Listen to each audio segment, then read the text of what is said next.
Бұл біздің YouTube каналымызға жүктелмей қалған бөлімнің бірі. Бұл серияда біз Эверест жобасын толыққанды ішкі бөлмелерімен таныстыратын боламыз. YouTube'та байқайтын болсаңыздар, біз бастан аяқ құрылыстың қалай жүргенін, қандай этаптардан өткеніміздің барлығын тоқталғанбыз, бірақ ішкі бөлмелерді осы уақытқа шейін ашып айтқан жоқ едік. Сол себепті бұл серия өте қызық болмақшы. Каналға тіркеліп, лайк басуды ұмытпаңыздар, бұл біз үшін өте маңызды. Біздің Эверест жобамыздың құрылысы 80%-ды жуықтап қалды. Қызықтың бәрі алда, бізбен бірге болыңыздар.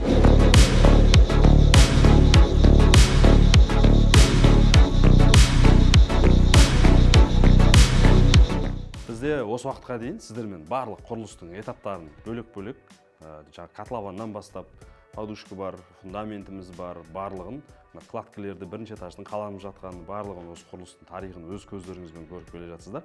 Бізде қазір цоколь, бір және мансардный этажымыздың перегородкілерге қатысты, несущий, самонесущий стеналарына қатысты құрылыстарының аяқталуына байланысты сіздерге кішігірім шоурум жасап өтейін.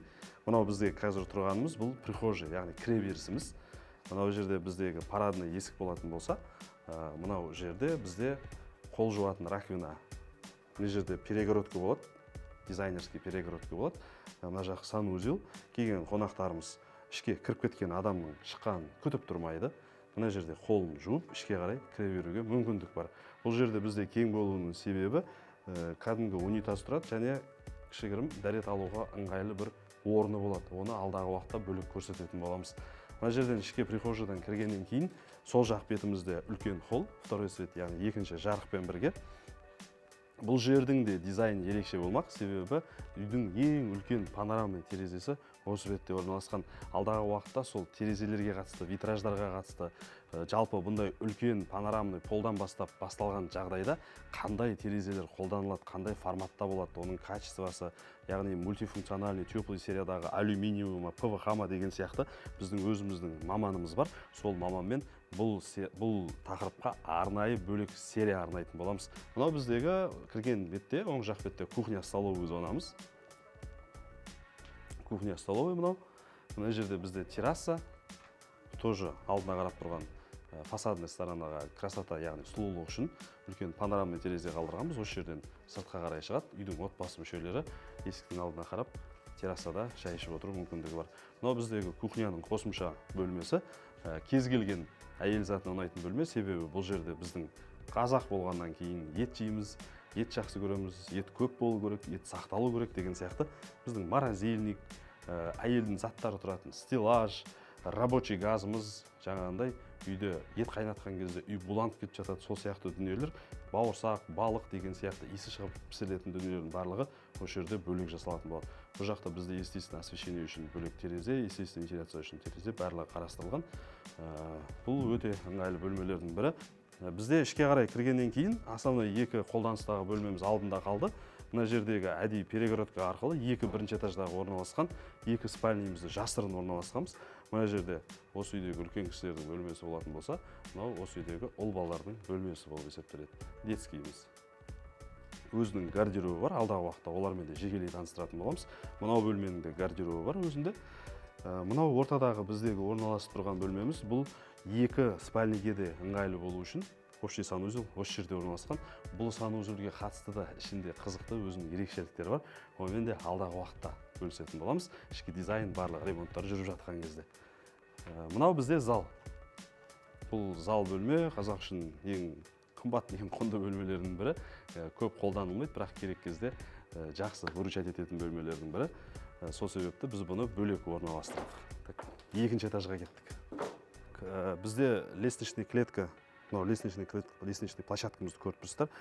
Көп үйлердегідей біз бұны отдельный бір бөлмеге, отдельный бір қуысқа орналастырған жоқпыз, себебі холлдың пространствосын, яғни холлдың площадьын кеңейту мақсатында екеуін бір жерге орналастырдық.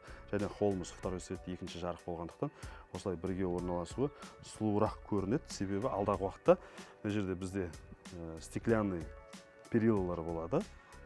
Соның барлығымен бірге пространствоны қыспау мақсатында жасалады. Екінші қабатта бізде мынау мастер спальный. Мынау бізде мастер спальныйымыз. Есіктің алдына қарап балконы бар, өзінің бөлек. Және де мына жақта гардероб арқылы санузелға өту мүмкіндігі бар.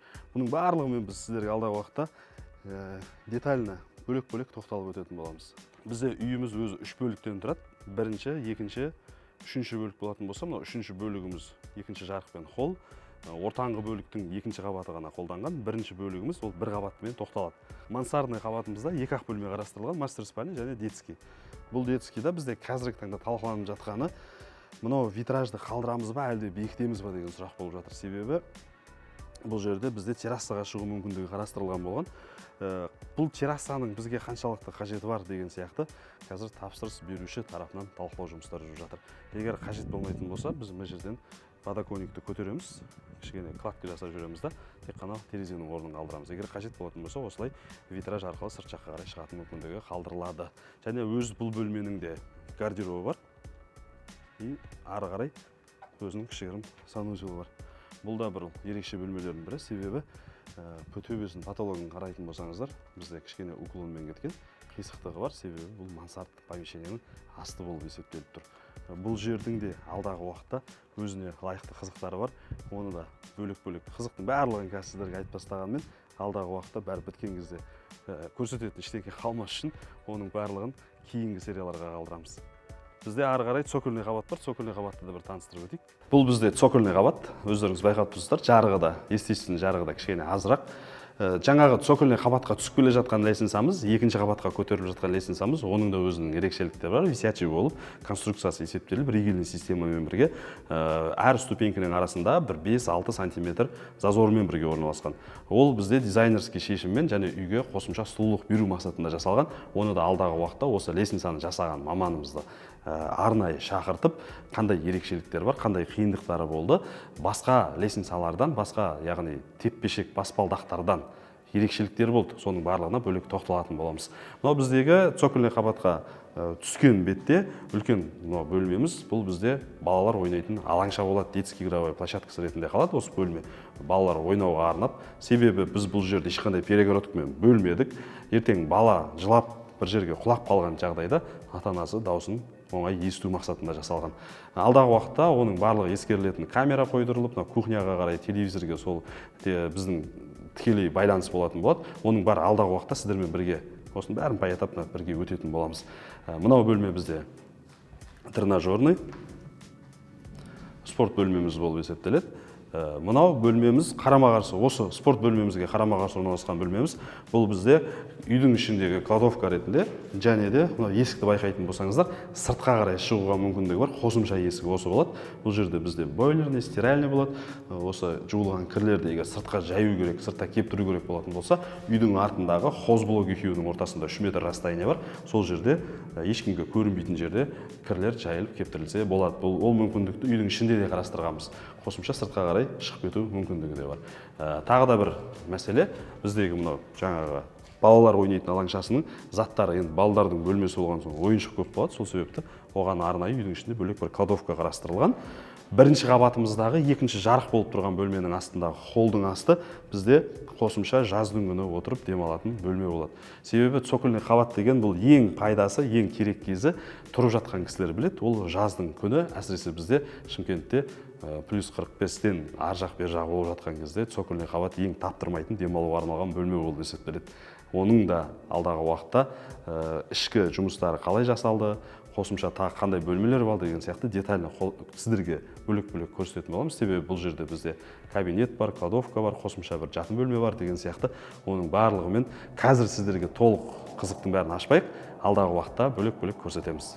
Бізде Эверест жобамыздың алдыңғы серияларында осы именно 1 мен 2 қабаттың ортасындағы плита перекрытияға келіп тоқтағанбыз. Сол жердегі сейсмопояс, пояс авиаскиге қатысты жұмыстар жүріп жатты бізде. Соңғы жұмыстар. Соңғы жұмыстар жүріп жатты. Одан кейін бізде қазір цокольный қабат, бірінші қабаттың арасында қалып кеткен перегородкаларымыз бар. Және мынау мансардный этаж болып есептелетін перегородкаларға қатысты жұмыстардың барлығы бітіп тұр.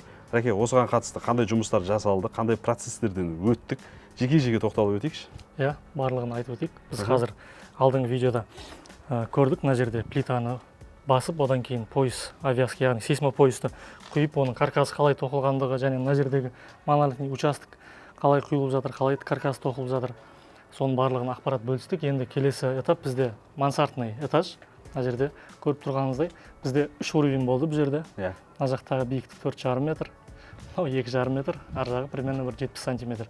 Бізге өзіміздегі яғни керекті уклонды алу үшін біз осындай үш уровеньде жаңағыдай кірпіштің қалауын істедік, және де үстіне сейсмопоясымызды құйып шықтық. Бұл жерде тағы бір назар аударатын нәрсе, мына алдына шығып көрсек болады. Біз өзіміздің керекті, яғни сыртқы дизайндағы өзімізге керекті форманы алу үшін, және де мына жердегі шатырымыз дұрыс жабылу үшін біз осындай квадратный труба, 18-14 талшығына 4-тік квадратный трубаларды тастап кеттік. Бұл жерде мынау мән беріп қарасаңыздар, сейсмопоястан бөлек біз астына тағы да бір бетон құйып шыққанбыз. Ол бетон не үшін бізге? Мынау тасталған квадраттық трубамыз осыған, яғни закладной арқылы сварка жасалып, дәнекерленіп істелді. Мына жерлерде біз мысалға 1,5 метр сыртқа шыққан болса, ішке қарай тағы да 1,5 метр біз кірдік, яғни противовес болу үшін, салмақты ұстау үшін. Және мынаған қосымша біз закладной материалдар қойып, үстінен тағы да сейсмопояспен қосымша усиление, яғни беріп кеттік. Ішіндегі арматуралармен де связка болды. Иә, ішіндегі арматуралармен де қосымша связка болды. Біздегі алдыңғы форма архитектурный, яғни сәулет групп компаниясы өзіміздің жобалауы барысында бүкіл сұлулықты акцентті алдына бергеннің есебінен біздегі мынау алдыңғы фасадтағы консоль ретінде шығып тұрған кровлямыздың өзі нестандартный, яғни зданиямызға, үйімізге параллельно тұрған жоқ. Әр шеті әр түрлі болып тұр. Себебі мына шеті 1,5 метр болса, мына шетін байқасаңыздар 3 метр, 4 метр разницамен шығып тұр. Ол сұлулықты, ол барлығын не үшін олай жасағанымызды алдағы уақытта мына сырт жақтағы композитный панельдеріміз қапталған кезде барып белгілі болады, и сол кезде бар формасы шығады. Соған дейінгі біздегі мынау дайындық жұмыстары жаңа Рәкең айтып кетіп жатқан. Бұл жердегі берілген размерден біз жарты метр дейме, қателеспесем бір 30-40 сантиметрдей кемі запас алдық. Себебі ертең қосымша жаңағыдай сварка жасап жүргеннен гөрі біз лучше кесіп жасағанымыз дұрысырақ болады. И біздің мынау дизайнерский шешіммен шыққан квадрат трубаларымыздың өзі әрі несущий способности бар. Оларды да біз қосымша запаспен алдық. Өйткені ертең кровляны тоқу барысында, шатырдың жұмыстары жүру барысында керек емес жерден алып тастай береміз. Бізге жалғағаннан гөрі кесіп тастау негізі құрылыс басында оңай болады. Астында да алдыңғы видеоларда көрсеңіздер, біз перемешкі, мысалы есіктің биіктіктерін, кейбір пролеттарды сәл кішкене запаспен аламыз. Неге? Өйткені оны ертең құрылыс жаңағыдай конструктивный часть біткеннен кейін қосымша жалғап жүргеннен гөрі бізге оны кесіп алып тастау әлдеқайда жеңіл болады. Егер кесіп алып тастамайтын жағдай болса, онда сол күйі қала береді. Бізге ешқандай яғни зиян тигізбейді. Сол үшін де біз кішкене запаспен алып істегенді дұрыс көрдік. Және де басқа құрылыстарда егер жасайтын болсаңыздар, солай запаспен алып істеген дұрыс болады. Рәке, анау есіктердің үстіндегі угольниктер туралы айтып жіберіңізші. Мына жерде қарасаңыздар, біз жарты кірпіш істелген, яғни перегородкілерге, цокольный этажда, бірінші этажда және екінші этаждағы барлық перегородкілерге біз 5ке-5 угольникті екі жағынан қойып кеттік. Бұл да яғни норматив документтер бойынша бізде стандарттан өтеді, проблема жоқ. Кейбір жерлерде яғни бетон құйып жатады, ол мысалға бетон құйған екен кебу керек деген сияқты сондай мәселелерде уақыт жоғалтуы мүмкін. Ал біз мынаны астында дайындап алып, именно осы моментке келген кезде қойып, үстінен уже кладкамызды жалғастырып кете беретін уже мүмкіншілік алдық. Норматив бойынша өтіп тұр. Иә, өтіп тұр. Жұмысты жеңілдетіп жатыр. Бізде процесс тезірек жүріп жатыр, уақытты қолды байлап жатқан жоқ. Бұл бізде цокольда да, бірде де, и мансарттағы самонесущий жарты кірпіш болып тұрған перегородкаларымыздың барлығында осы қарастырылған. Біздегі 1,5 кірпіш болған жерлерде оларда уже бетонный перемешкілер болады. Құйып кеттік. Бетонный перемешкілер құйып кеттік. Жақсы. Бір ескере кететін жағдай, мына жерде көрсеңіздер, темірдің түсінен басқа түсте болып тұр, яғни біз бұған грунтовка жағып, дайын қылып қойып кеттік. Кейбір жерлерде, көп жерлерде арматура жаңағыдай угольниктің өзін қоймай істеп кетуі мүмкін. Жаңағыдай тот басқан күйінде деген сияқты. Уақыт өте келе оған штукатурка істеледі, жаңағыдай сырттан финишный слой жағылады, өзіне влаганы сіңіріп, ол яғни тот басуы мүмкін. Кері әсерін береді. Кері әсерін береді. 1-2 жылда болмауы мүмкін, бірақ ұзақ мерзімге қарайтын болсақ, ол кері әсерін береді. Сол үшін де грунтовканы обязательно істеп кетуі керекпіз. Сосын Рәкен, мына жерде көзге түсіп жатқан, қатты білініп жатқан нәрсе. Мынау как раз мынау второй сетте тұрмыз ғой, екінші жарықта. Мынау біздегі холдың астыңғы кладкілері басқа түсте болып тұр да, үстіндегі кірпіштерімізде тұзды байқап тұрмын, аппақ болып тұрған. Иә, оны алдыңғы видеоларда да біз айтып өттік. Біз кірпішті қалағаннан алдын, кірпішті полный, яғни шлангымен су құйып, ол видеолардан көрсеңіздер де болады, су құйып, полный пропитка жасап алдық кірпішке. Оны не үшін екенде себебін түсіндіріп кеттік. Соның есебінен бізде астыңғы қабаттардағы уже кірпіштің құрамындағы тұздар сыртқа шығып, күннің ыстығына уже тұздар кетіп жатыр. Біз бұны бірақ бұлай қалдырмаймыз. Қосымша өзінің гидрофобты құрамдағы жағылатын нәрселер болады. Соларды қосымша жағып шығамыз. Мынау екінші этажды алатын болсақ, бұл жерде де тура сондай кірпіштерді, жаңағыдегі су құйып кірпіштерге солайынан біздің ұсталарымыз қалау жұмыстарын жүргізді. Бұл тұзда өзінің кірпіштің құрамынан толық шығып кеткеннен кейін біз жаңағыдегі айтқан гидрофобты қоспамен қосымша өзіміздің іс-шараларымызды жүргізетін боламыз. Бұл қорқатын нәрсе емес қой? Иә, ол қорқатын нәрсе емес. Өйткені бізде кейбіреулер сұрап жатады, кладка кезінде кірпішімізден тұз шығып кетті, ол ертең ішкі әрлеу жұмыстарында кері әсерін бермей ма, сыртында біз ертең біреулер жидкий травертин жағып жатады, декоративный штукатурка бар, оларға кері әсерін бермей ма деген сияқты сұрақтар болады.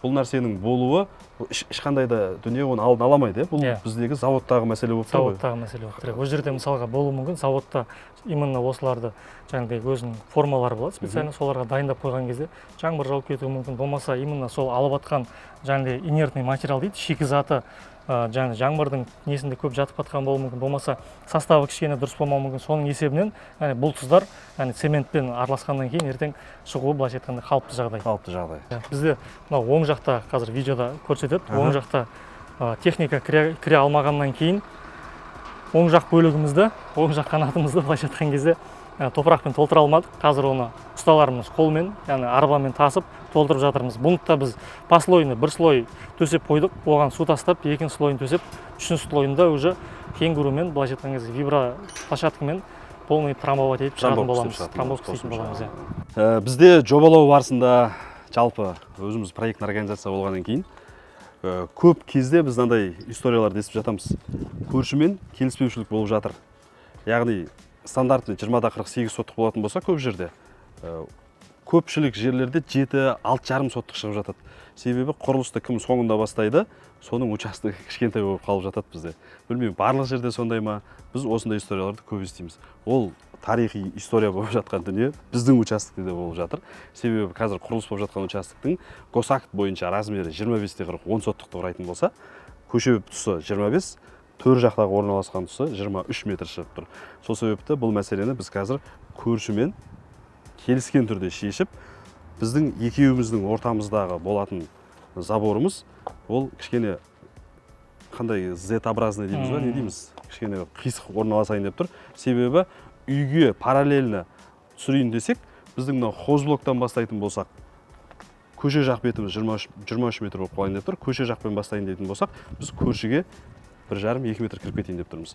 Бізде қазір участоктың формасы көшеден қараған кезде сәл трапециобразный болып тұр. Асты 25, үсті 23 болып тұр. Сол себепті біз бұны көршілермен келіскен түрде мына хозблок жақтан тіке алып келдік, және көше жақтан тіке алып келдік. Мына ортадағы арматураны қарайтын болсаңыздар, екеуі қиылысқан бетті біз былай қосатын болдық. Мұны қазір көрсетіп жіберейін по факту. Мынау көше жақтан келген заборымыз мына жерден тоқтайды. Хозблоктан келген заборымыз мына жерден тоқтайды. Екеуінің ортасында осылай болып забор құйылып кетеді. Бұл біздің тарапымыздан болып жатқан ең дұрыс шешім болды, себебі ешкімнің территориясына кіріп кетпейді, қосымша ешқандай захват болмайды. Ал біз оны заң жүзінде біздің участогымыздың 2 метрі қайда дейтін болсақ, біз мына беттегі 4-5 участокпен, мына беттегі 4-5 участокпен тапсырыс беруші толыққанды соттасып деген сияқты дүниелер, процестер ұзақ болып кетеді. Ол негізі нежелательный дүние.